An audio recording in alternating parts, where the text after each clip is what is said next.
Good morning guys! Welcome back to my YouTube channel. To this video ay magluluto ako ng Maja Blanca kasi nga Holy Week. So let's go!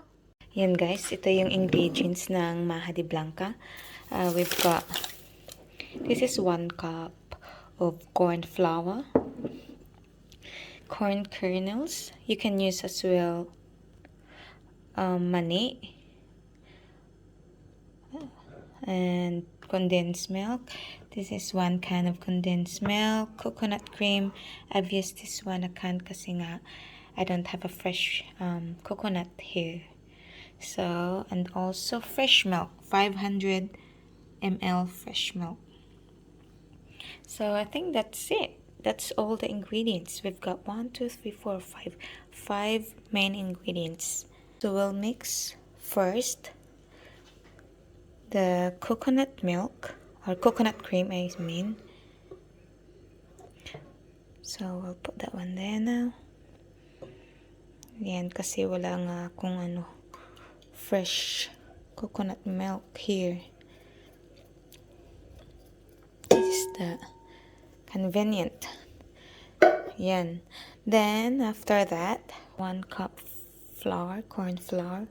Then mix them well until wala na yung ano niya, totally smooth na siya. Ayan, mix it well talaga guys until wala na yung ano niya buo-buo. Ayan, I think it's all dissolved now. So we'll set that one aside para mamaya. Then next is gawin natin dyan. And that's the milk. That's the fresh milk. The 500 ml fresh milk. Pakuluin lang muna natin. Now it's ready to put the corn kernels. Drain ko na ito guys. So, ayan, that's the 1 can of corn kernel. And also we add the condensed milk. Then we can stir it now.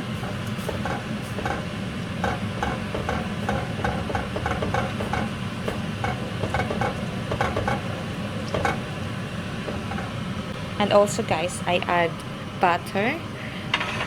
Even just 1 tablespoon lang. So, that should be okay. Ayan.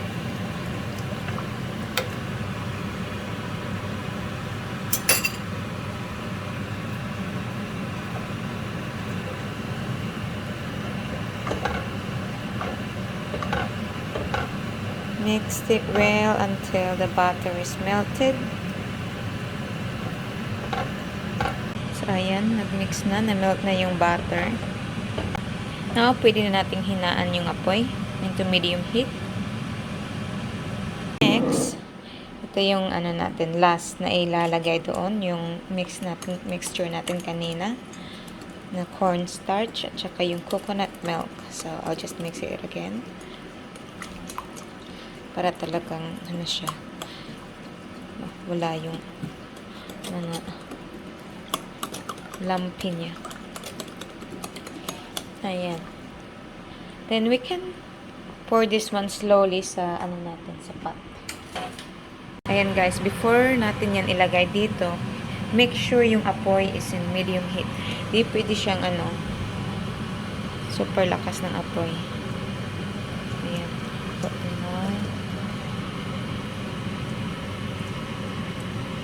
Then, slowly lang siya guys na pag ano. Ayan.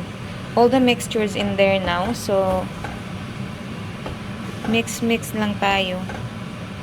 Guys, super na lang. Para hindi siya masunog.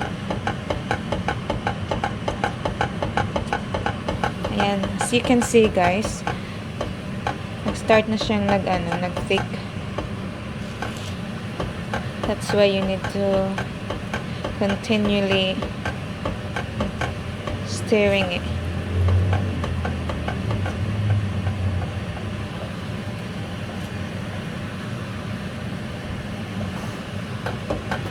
And nearly ready na siya, guys. So, sure may lalagyan na kayo naka-prepare nito. Kasi ayan, luto na siya. So, it's all done, guys. Kasi super thick na niya. Ito yung lalagyan ko. So, alright, I'm gonna start. Transfer.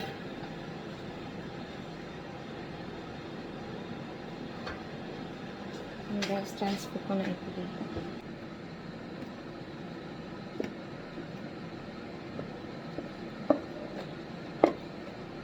I think I don't need the other container, guys. Kasya lang siya dito sa malaking lalagyan.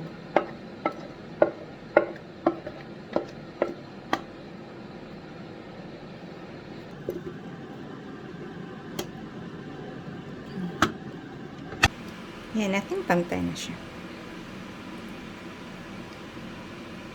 This is the last one. I'm gonna grate the cheese sa ibabaw para naman maganda naman tingnan, di ba?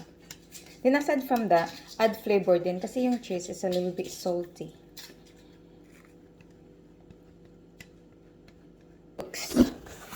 Charan! Maja Blanca. Yan, ready na. Oh, it's not quite ready yet kasi nga papalamigin muna natin until ano na siya, makat na siya into slices.